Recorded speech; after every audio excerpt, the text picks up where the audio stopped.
Hello and welcome everybody, Grande here, and today I'm going to show you how you can fix Windows Update if it's stuck on a random percent. Just follow my steps. But before we continue, as usual, please support my channel by hitting subscribe button and the notification bell. Let's continue.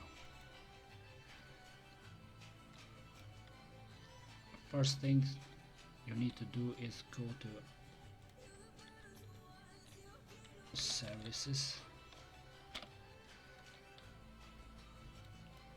W, and navigate until you find Windows Update.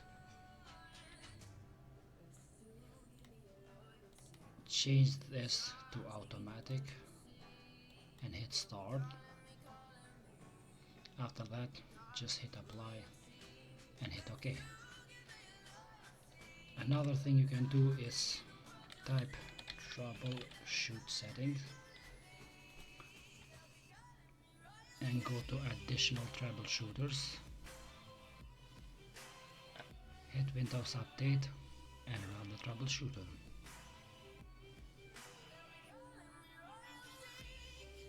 And this will fix any issue that have to do with Windows Update.